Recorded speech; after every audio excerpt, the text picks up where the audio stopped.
And never for once have I taken it for granted or gone, I'm so great. No, I worked hard for it. I worked to get to that point, to try to understand, because I wanted to understand all aspects of the industry. And there's a lot to be said for just plain old fashioned working hard. Like, you won't go forward unless someone sees your skills. How are they going to see your skills if you show your skills, So it's kind of like an obvious thing, but I feel like sometimes people are so shy about it. And it's like, no, guys, come on, show me what you got.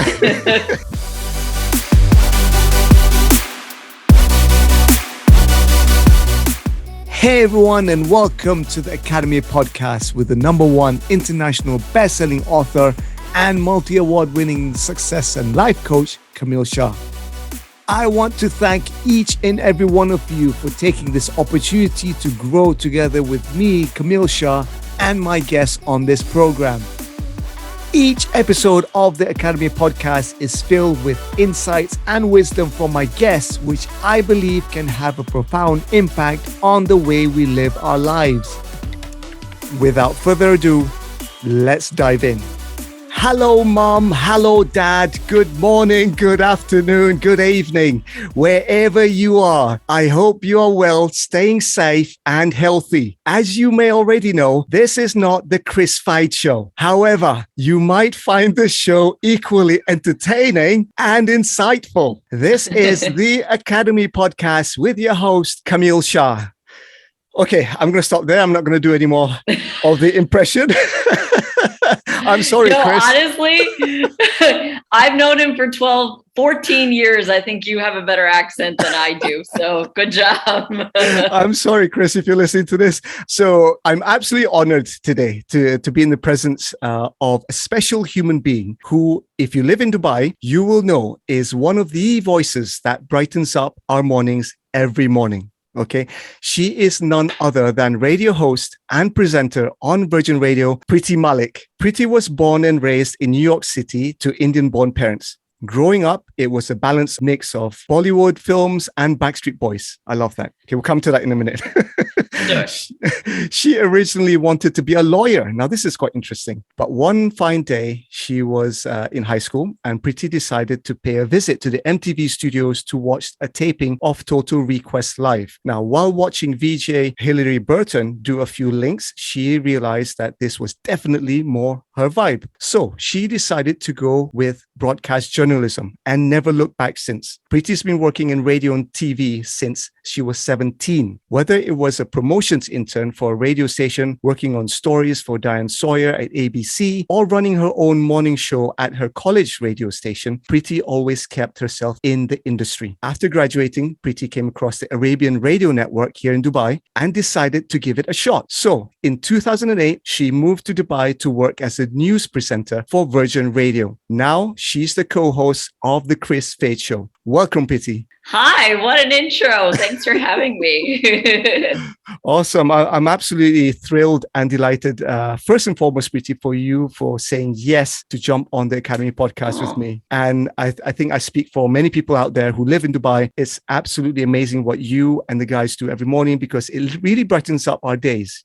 I drive my kids to school and drop them off. And on the drive, we listen to the radio and all the shenanigans that you guys get into. It just sets you up on a positive note. So I want to thank you again, Priti. Oh, thank you so much. It's so wonderful to hear that. When you work in radio, sometimes you don't know how it's being perceived or received outside, because you don't get to see or meet the people that are listening at that moment. So we just kind of wait for a text message or a phone call to be like, was that funny? So it's nice to hear that, we are spreading the positivity, because that's definitely our aim. So that's awesome. And on that, Priti, I think, we spoke just before we started recording about the idea of listening to your inner voice. Now, we're talking about voice as, you being a radio presenter, but listening to inner voice, as I mentioned in the bio just there was that moment where you were in high school, you wanted to be a lawyer, but something detracted you went into the MTV studios. Can you tell us a bit more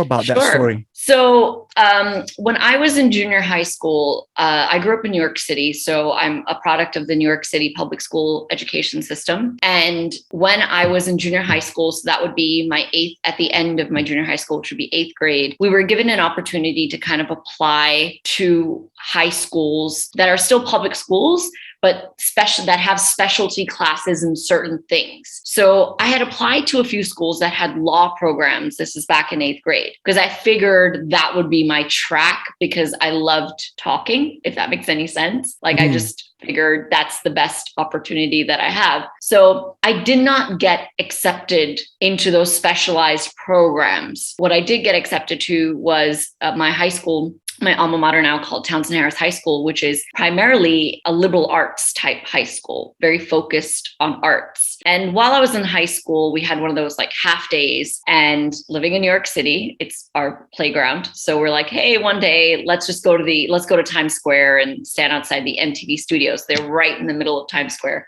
We used to have this show where fans can stand outside and celebrities would come. You can wave at the window. Sometimes they'd come downstairs.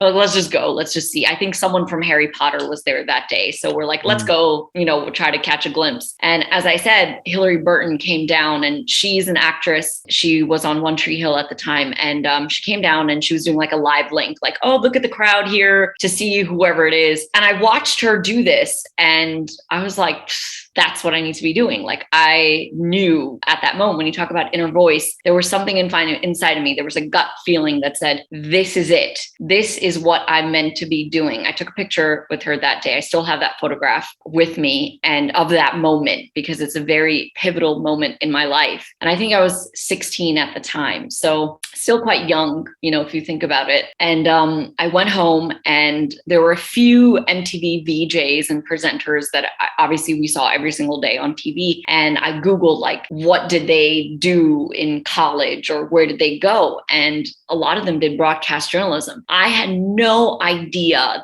that was a major. Like I had no idea that even existed, that you could train to do something like that. So immediately that day I was like, okay, forget law. I'm doing broadcast journalism. Wow, that's amazing. And first and foremost, thank you for sharing that, because I didn't know this story to the nth degree that you've mentioned there, and I think a lot of people will appreciate that. What I took from there's so many things in there. What I took from there was that pivotal moment that you mentioned about, there's a gut feeling, just go with the flow. Let's see what happens. And from that one moment, it has led you through, researching how to get into the industry and taking the small steps. And I think that's amazing. That's amazing. Yeah, for sure. I mean, if you look at it, destiny is an interesting thing. I think being South Asian, you inherently believe in destiny because that's what you've kind of grown up around. But I do believe in destiny. When I look back at my journey, I was destined to be in Times Square that day. I was destined to meet Hilarie Burton that day. I was destined to find the answer to my question of how did they get into what they're doing? Without those stars kind of aligning, I would have never been where I am. If I never went to Times Square that day, if we never waited outside that window, I don't know where I would be, because I would have never known, That's really, really interesting and really powerful. I'm also kind of reflecting back in my own life, what's happened before. Yeah. And I think it's interesting, right? When it's only like when we look back, they say, 20/20 vision, you'll be able to kind of understand how the dots lined up. As Steve Jobs says, looking back, you can't understand it looking forward. But it's that gut instinct, that feeling to say, okay, the dots are there. I don't know where they are and how they're going to line up. I just need to be there when the dot appears. Right? Exactly. 100%. And that's really interesting. So on that, how did you then, okay, fine. At that moment, you had law on one hand, but then there was something that was pulling you, that was tugging at your soul that says, this is my vibe. I feel an affinity to this. How did you manage to reconcile or manage that transition from, okay, fine, law is there, but I really need to be here. This is what I need to be doing. You know what? I never really had an attachment to law. It was kind of just one of those things where I thought, I don't know what else I will do with my life. I looked around at my friends, like my friends knew kind of what they want to get into. I really just had no idea. And I just went towards law because I figured I think I can do it, So there was no reconciling in that situation. And as I mentioned about my high school, I was fortunate enough to be in a very gifted high school where they had a program for seniors in high school where you would spend the last semester of your high school career interning 9 to 5 every day. And that was my first ever taste of radio. And without that experience, I wouldn't be able to know that my decision was right. Because by that time, I already made my decision. I already applied to the colleges. I already applied to broadcast journalism kind of programs. But, I didn't have any oh man, I'm so disappointed I didn't do law. I don't think, I'll be honest, I don't think I would have passed the exams and the LSATs and all that stuff because it's not my passion. I would have failed. I would have failed. I think you mentioned something really powerful there. You mentioned about passion. You said that it's not my passion. I think, again, I'm reflecting on this as I'm talking to you. I went into my earlier career was in architecture, right? And I was introduced into architecture through my dad. And same thing, I didn't know what to do. I didn't know what I wanted to do. I was good in arts. I loved art in school. I loved the classes. And I think it's one of the subjects I aced. But aside from that, people ask me, what do you want to do with your life? And I don't know, I'm still in high school. So I guess it was just given, okay, why don't you try architecture? It's kind of similar to art. So again, it's like you're saying, where's the passion? Sometimes if you figure out your passion early on, that's really cool. But if you're tuning into this and you're still trying to figure out what should I be doing with my life, and I think that's okay. That's the whole point. For sure. Life. Yeah. There's so many people who start their whole life anew at 40, at 50. I feel like when we're young, 30, 40, 50, those numbers seem so old and far away. I think there's a trend on Instagram now. There's a filter of what a 50-year-old would look like. And it's more like an 80-year-old. The concept, I feel like as a child, as a teenage, your concept of 30, 40, 50 is so off the mark of what your 30s, 40s, and 50s will look like that you can't fathom not having your life together at that point. But I think our generation is kind of breaking that a bit because we're doing so many things later on in life and it's kind of becoming okay to do so. I was lucky, like you said, I was lucky to find my passion when I was young, but there are so many people that didn't, and that's totally okay. That's totally okay. That's amazing. And I think you're right in saying there, especially when I reflect back on the last few years, especially since COVID, since 2020, I think 2020 changed all of our lives, in one way or another. And I think whether you take it as a positive thing or a negative thing, I tend to kind of reflect back and say it has been a positive thing, almost like a nudge. It's almost like an excuse for me to actually say, I want to work on my passion now, right? Never had that excuse before, but COVID happened. It's like we were in lockdown. It's like, right, this is it. This is maybe it. This is it. Yeah. So I'm grateful for that opportunity. And since then, being able to speak to people like yourself to be able to share each other's stories as well. And I think, it has been a turning point. Now, let's go back to your journey into broadcasting. And I think for me, being in front of camera or a microphone 10, 15 years ago, you would never get me doing this. I'd be scared. I'd be absolutely scared. How have you overcome? Has that been, first and foremost, has that been an issue for you? And if it has... Never. It's never been.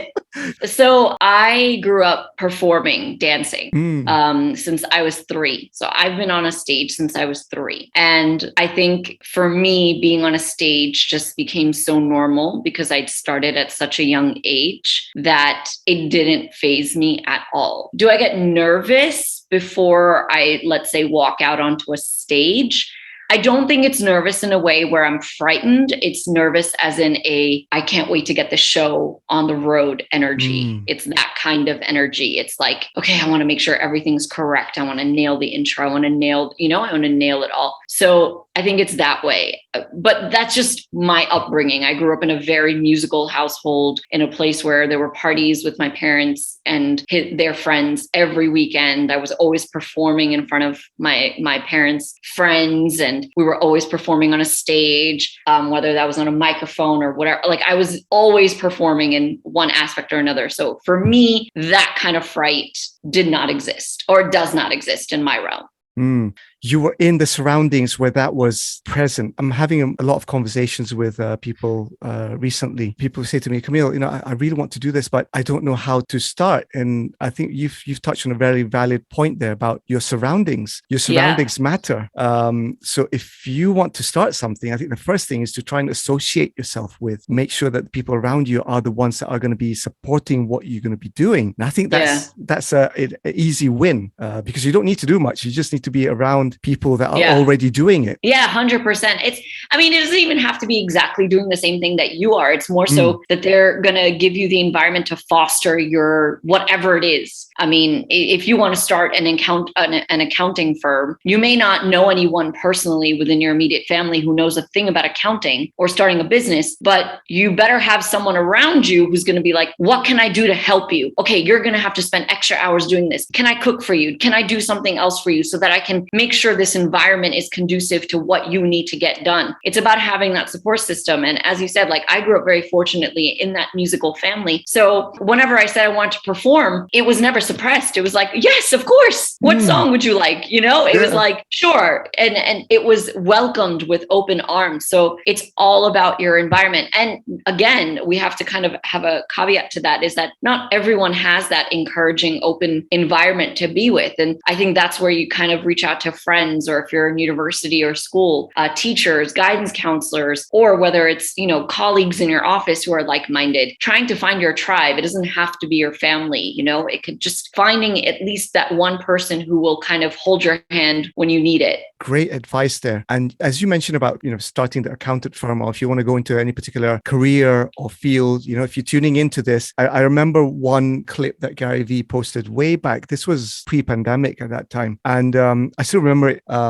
It was about interns. He said, it's coming up to graduation time. If you're going to go into internship, best thing you can do for the next 3 months or so is to be an intern. But that's the greatest time of your time there, is to actually start establishing connections, to know people, right? The people that, if you have to make the coffee, if you have to make the photocopy, whatever it is, run errands, get involved with these people, because they are there, in the next 3 months, they're going to be the people that you might say, hey, do you remember me? I was an intern at so-and-so. So start establishing your connections 100%. by just engaging with people. 150%. I would not be where I am if I did not have the internship opportunities that I had. No doubt. There is no doubt in my mind. If I did not have those opportunities and that experience under my belt, forget the connections. Let's leave the connections aside. Just the basic experience that I gathered and I learned from there. If I did not have that, I would not be where I am. I can say that hand on heart. I know for a fact that's true. And I think internships are massively downplayed in today's world, but no one understands the importance of it because someone is giving you an in. An internship gives you so much value, because in a normal circumstance, you would never be able to enter these companies. It would not happen. How would I ever, as a college student, be able to assist Diane Sawyer for the day? Would it be possible? There's no chance. There's no chance. It just would not be possible, So internships are such an integral part of the education community of just learning. It's such a golden opportunity, and I hope people continue to see it that way. Yeah, and I think you mentioned about assisting Diane Sawyer there, and also to be able to be receptive of these small things that happen on a daily basis. And I think that's another key thing, see an opportunity and say, look, can I be of assistance? Can I help you? And I think just to be able to kind of offer your services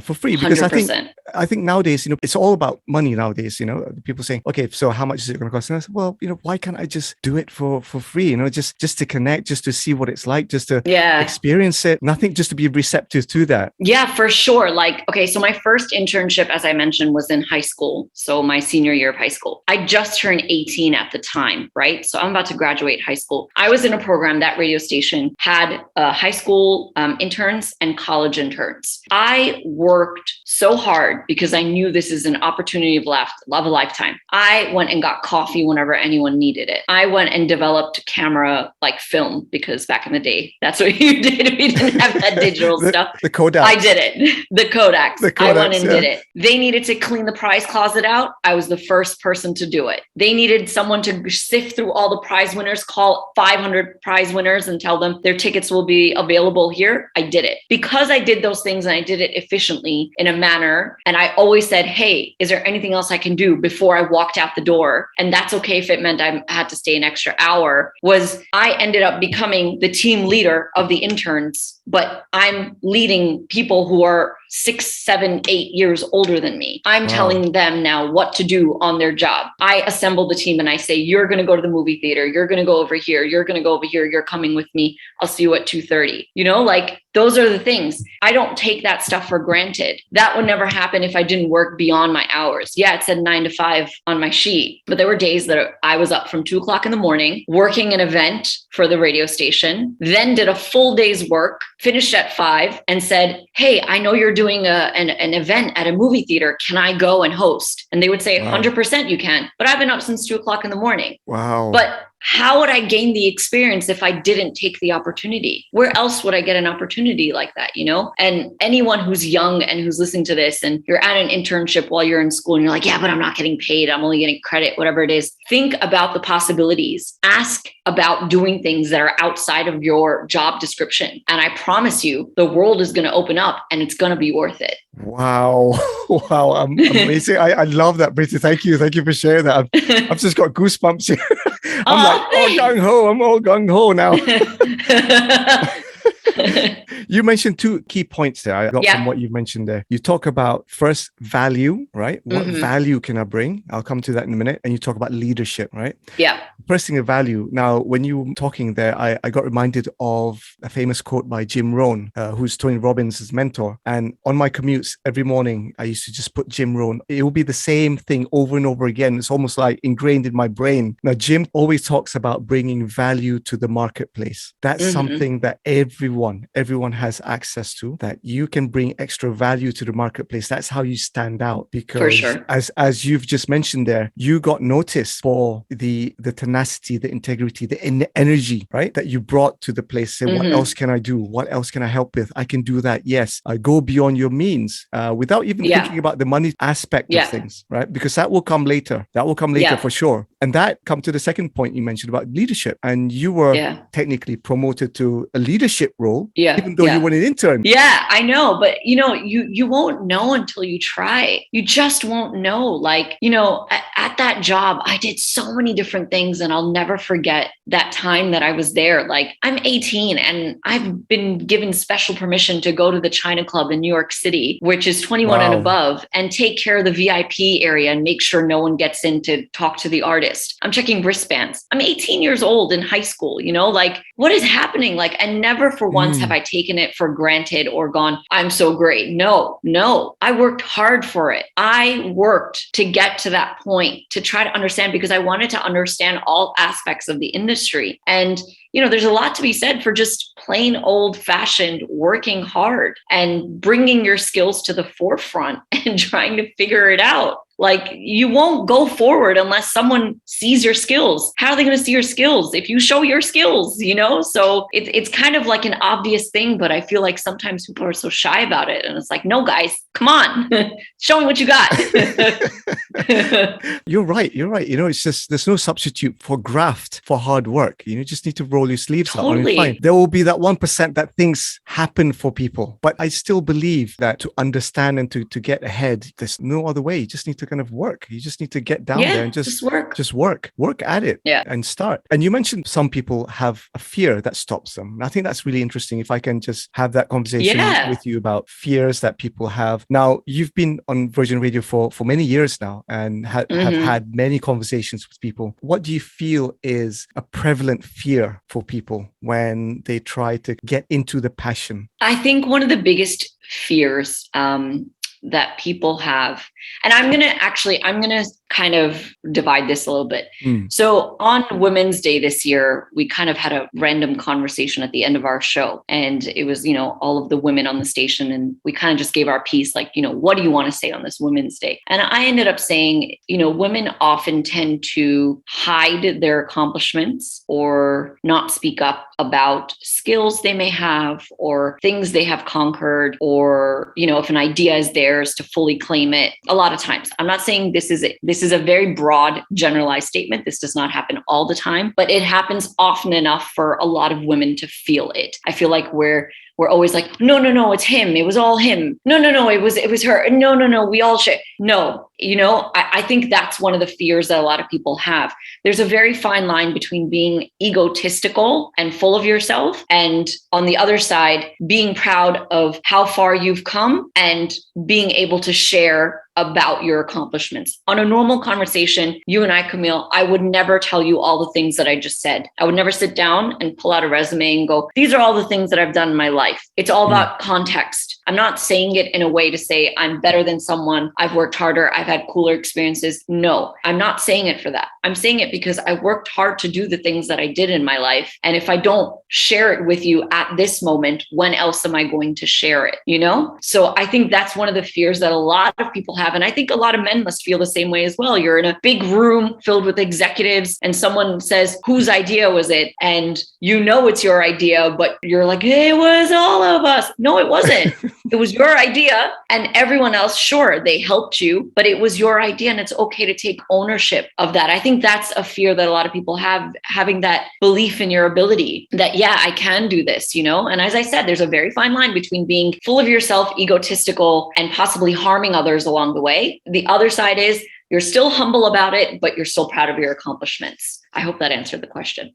Yes, absolutely. I think that's really useful for people to hear and understand as well, that fine line between ego versus what you mentioned about feeling proud of your own accomplishments, taking ownership of, yes, I did this, but also to translate that to saying, look, how can I help others by sharing what I've accomplished? Yeah. And I think that's really powerful because, again, growing up, I grew up in Malaysia. My heritage is Indian heritage. We have that fear of not showing off, don't show off too much, don't fly too hard. Don't be too proud of your achievements. And I take that in a different way now, because previously I had that mindset that was blocking me. That was blocking me from doing many things because, of course, I didn't want to be perceived as showing off. Why are you doing this? Are you trying to show off? But now I'm saying, actually, no, I'm doing this because I can share stuff with people. And if I can help inspire and motivate people by saying, look, I did this, not in a showy offy way, like you're saying. Yeah. If I can do this, you can do it too. You can do it better. 100%. So that's 100%. It's a change of perspective, I think, right? Totally. 100%. And it's so important to kind of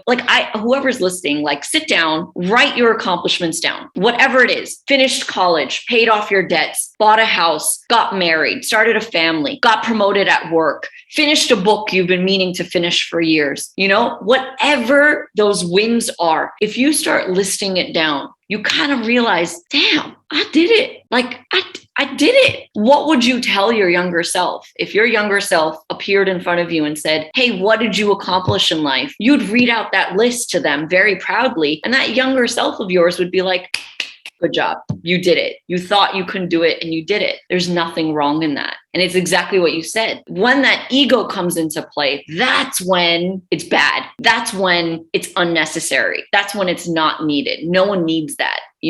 That's bad energy. But if you're doing it, like you said, in a way to kind of help you kind of move forward in life, it's welcome with both, open arms. Yeah, I love that. I love that. And I think that's a really useful exercise as well. If you're tuning in, that's a simple exercise anyone can do, right? Just to sit down, not in a kind of, like you're saying, a resume kind of way, but to say, look, if I just sit down with a piece of paper, a journal in front of me, take 10, 15 minutes off my day, what have I done? What's happened in the past? You start listing it down. It's like, wow, I can actually make a book out of this.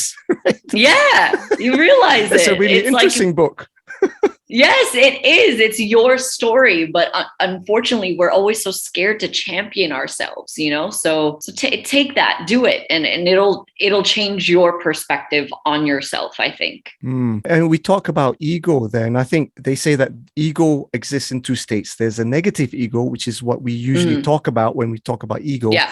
There's also the positive ego. Now, the positive ego is actually the stuff that actually identifies you as a unique person amongst society, amongst a community. If we can tap into that, again, not in a showy off way, to say like, I'm unique, I have something to offer to everyone because of my uniqueness. Again, it changed your perspective of what can I bring to this life, not only to myself, but to others as well, to extend your existence. And how can you have a positive impact to not only yourself, but other people as well? Yeah, for sure. 100%. But also, I just would want to add to that is that if you're content in your life, you're happy with your job, or if you're not working, whatever is it that you're doing, you're happy in what you're doing, it's okay not to have like an extra thing. Like, it's okay. Yeah. Like, it's totally okay. Not everyone needs to have a side hustle or like do good in monumental ways or whatever it is. It's about if you're content and the people around you are content and you're living in this nice, happy bubble and you're making memories and you're happy, that's enough. Like, I feel like we have to be careful in this world because everyone has like 4 jobs and it's like, it's okay if you just have one.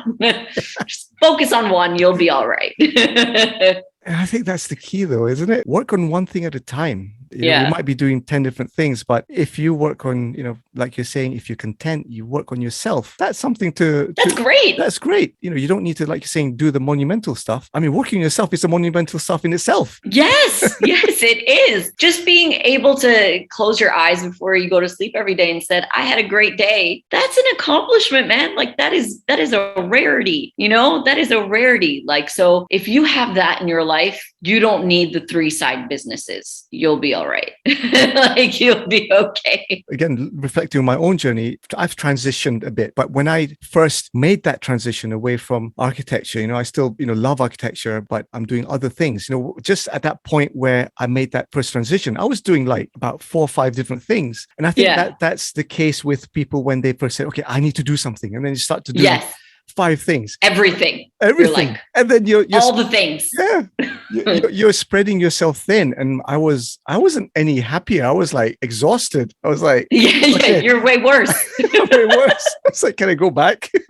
Yeah. But the thing is, what I've learned is that I'm coming down to the one now, right? Yes. I had to go through that transition of finding myself. I'm still in the state of finding myself. I'm 10 years from now. It'll be quite interesting to listen to this episode again with you and say, wow, that was a former Camille, and he's done this and now he's here. That exercise that you mentioned there is fantastic because it gives you in chronological order, where have you been, where you are now, and bring in a quote by Les Brown, when Les Brown was here in Dubai just before pandemic. He said this. He said the 3 things you have to ask yourself from time to time. Where have you been? Where are you now? And where are you going? And I think that's really, really important to understand, not just to understand where am I going because you keep looking forward and not looking back. You'll be, making the same mistakes again. But to actually look back and say, where have I come from? Wow, I've done all of this stuff. I've met all of these people. I'm amazing, in a good way. Yes.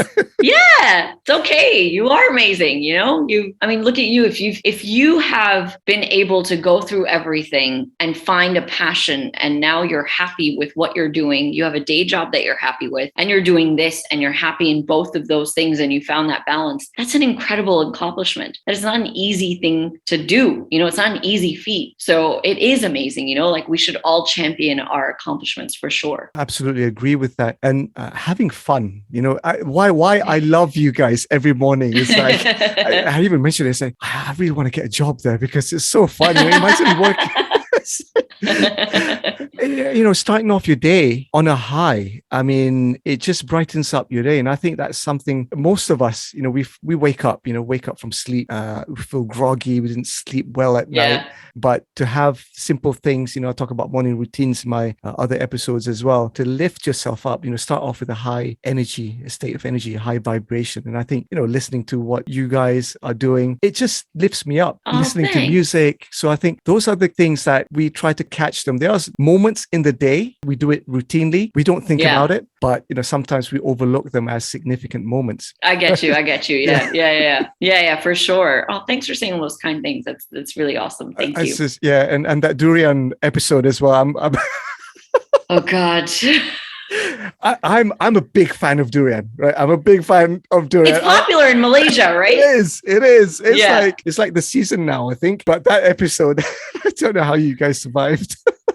If you're not honestly, we're crazy. We're crazy. It literally is like, how can we be crazier? It's like we're children that never grew up. Let me rephrase. It's like those two boys are children that never grew up.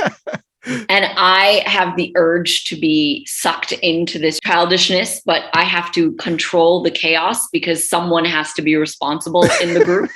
Like everyone's having fun, but one kid's got to be like the designated driver, one person's got to make sure they get home safe. I'm that guy. So I got to make sure these two don't hurt themselves. Or in some way, but we do have a lot of fun. I absolutely love it. And I, again, wish that you guys carry on doing this, and I can't wait to see what else you guys come up with. So yeah, thank you. Thanks. I appreciate that so much. Thank you.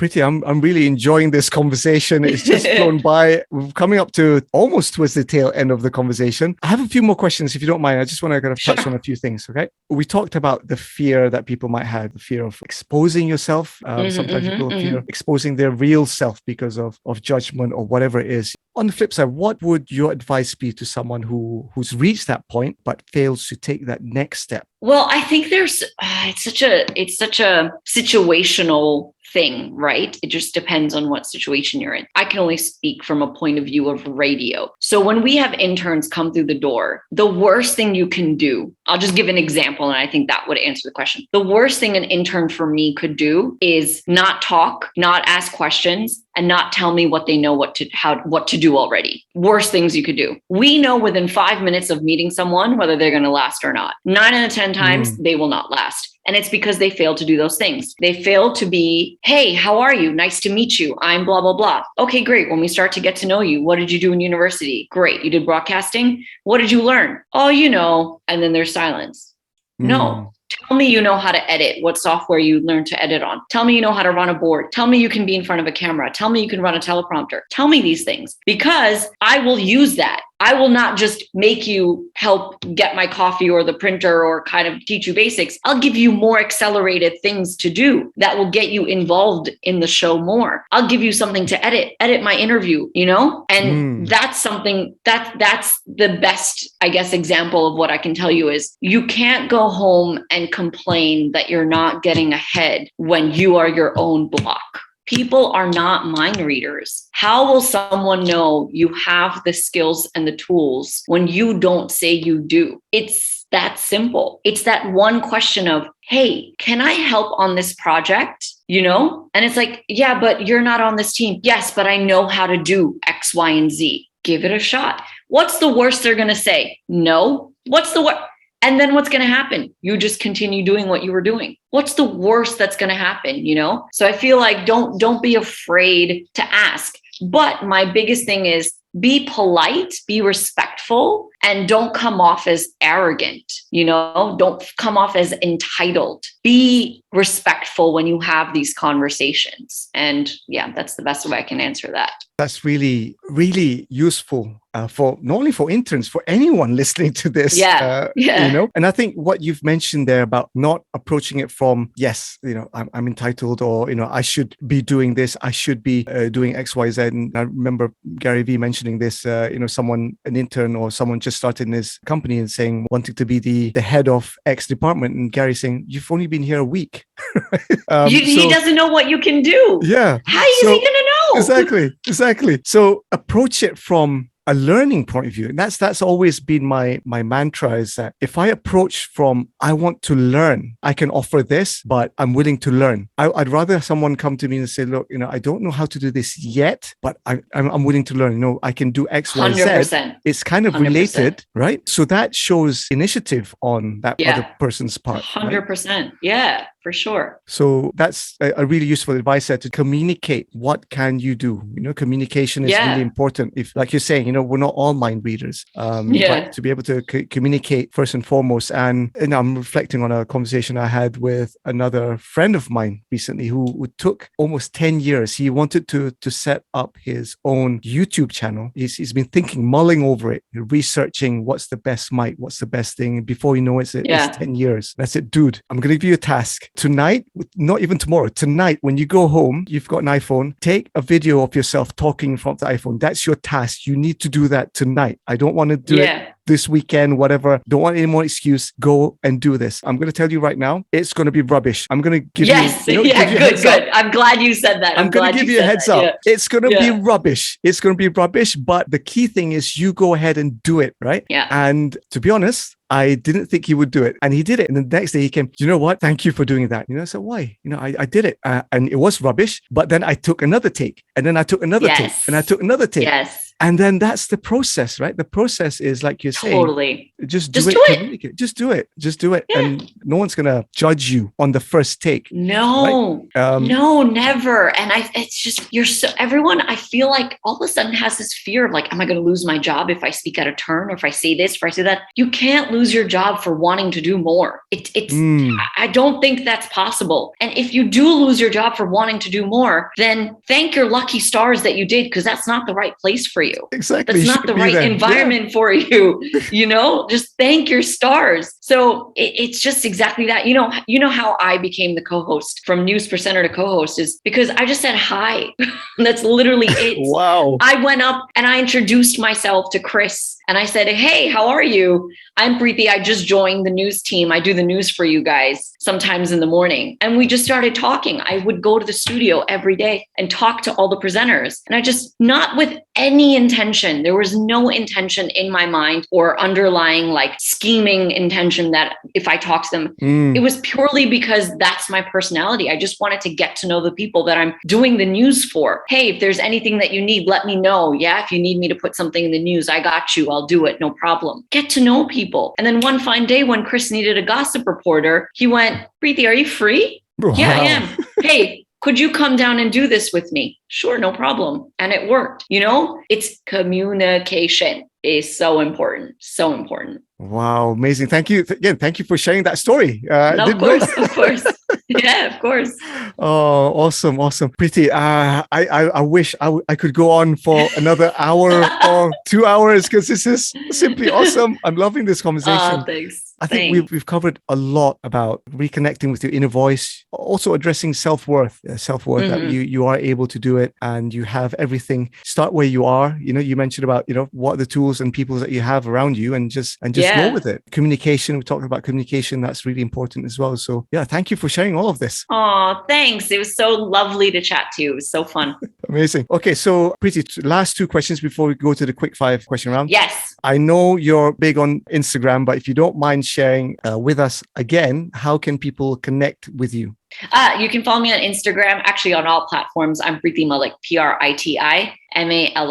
So TikTok, Snapchat, Twitter, Facebook, Instagram. Amazing. And we'll put all of that in the description in the episode as well. So you can go ahead and connect with Priti. Okay. The next question is, who would you like to thank, either people or organizations, that have helped you to get to where you are now? Oh, I think first up has to be my family, my parents, my sister. Being South Asian, there's a lot of people ask me like, oh, they must have wanted you to be a doctor. How did your parents react when you decide to do this? And my parents had a very different philosophy for us growing up. When we were in school and we were cramming for an exam, my dad would come up and he'd be like, you don't know it now. You're not going to know it in the next 3 hours. Just go and give the test. It is what it is. Just do better next time. If you don't do well, it's cool. That's always been the attitude. It's never been this like, you must.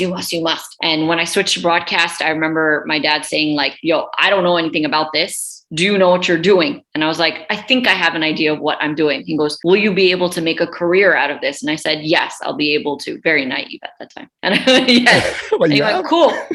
He said, I remember him saying to me, I'm not the one doing this, Okay. I'm not the one who has to go to the classes. I'm not the one who has to find a job. I'm not the one who has to do the job. You have to do it. So if you know what you're doing and you like it, go for it. I can't tell you what to do. Without that, like I wouldn't be where I am. And then I think the list is long. Of course, my high school for having a program that gave me the opportunity to go into radio. My university, Hofstra University, has just one of the best communications programs, I want to say, in the world. I learned everything there is to know about radio. Ed Ingalls from WRHU, my college radio station. It was not just in the college, it was in the community. But just Bruce Avery, the whole team there, they taught us everything about broadcast. When I left at 21, I knew how to operate a camera, operate a news show, write a news show. Like I knew everything. And I will always be eternally grateful to that. And then coming here, I think Virgin Radio has just been my platform to grow.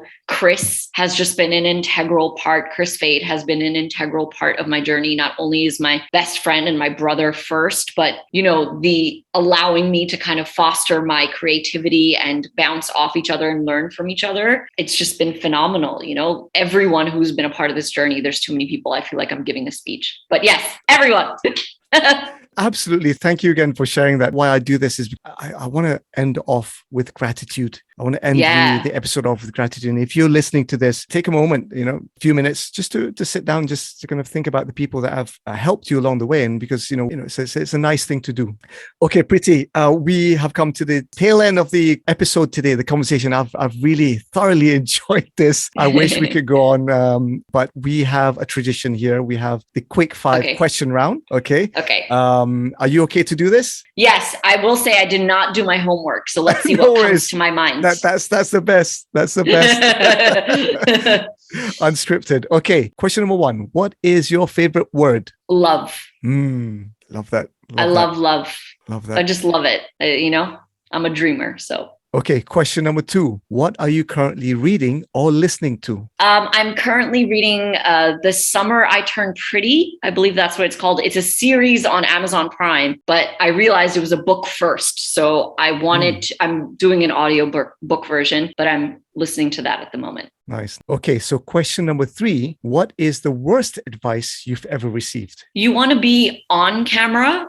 I don't think that's possible. That was, and as I was leaving my internship at ABC, one of the producers said that to me. Wow. Yeah. Thank you for sharing that. And on the flip side, what is the best advice you've ever received? You want to be on camera? I don't think that's possible. Yes, you're right. The best thing they ever said to me, I looked at her and I remember looking at her and going, no, I will be on air. There's no doubt in my mind. And I never mess with a New Yorker. I was determined. Amazing. I love that. Thank you for sharing that. Question number 4. Question number 5 now. That was question number 4. Yeah. Right. Last question. What can we expect from Priti in the next 5 years? I don't know. I wish I had a better answer. I was really, I was younger in my 20s, I had my life planned out. I knew what I was going to do. My dream was to be the co-host of a breakfast show on the radio or be a TV presenter, whatever came first.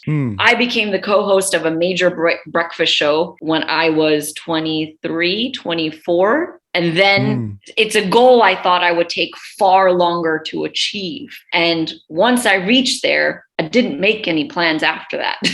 I just thought it would take me forever to get there. And I didn't make any plans after that. So there's a lag time. There's a few more couple of years before. Yeah. So I'm like, I didn't really plan for this to happen so soon. And I'm so grateful and thankful that it did, but I didn't really plan for it afterwards. So I think the next 5 years you know what? I'll tell you one thing that the next 5 years is more focusing on things that make me happy, taking the time. I'm blessed to be in the position where I am career-wise, where I can kind of say, no, right now I'm not doing anything. I would like to take time for myself to focus on family, on my happiness or whatever it is. And I hope the next 5 years is more of that self-appreciation, giving myself more time and saying no when I need to say no. That's an amazing thing to have planned. I think that's something that, we actually don't plan for. We don't plan for seeking contentment, happiness, being at peace, but that's a useful plan to have, Yeah, I think I need that. I think we all need that. We all need that. Absolutely. Thank you for sharing that. Priti, unfortunately, that's all the time that we have today. For you guys tuning in, thank you so much for listening to this episode. This has been the Academy Podcast with Priti Malik. This is not the Kris Fade Show, unfortunately, but you can catch Priti on the Kris Fade Show every morning. Until the next episode, stay safe, stay healthy, and peace and love from us always. This is Kamil Shah, and from Priti. Peace out from Pritis. Bye-bye, everyone. Thank you so much for tuning in from wherever you are. My sincere hope is that this episode has not only resonated with you, but also given you some invaluable tips and strategies to improve your life. Don't forget to share your comments with me. As you know, I love to hear your views. Also, remember to follow the Academy, follow me, my guests, and tag us on our social media handles, which will be provided in the description. Most importantly, please leave a review and let me know that you've heard this podcast and how it has impacted you.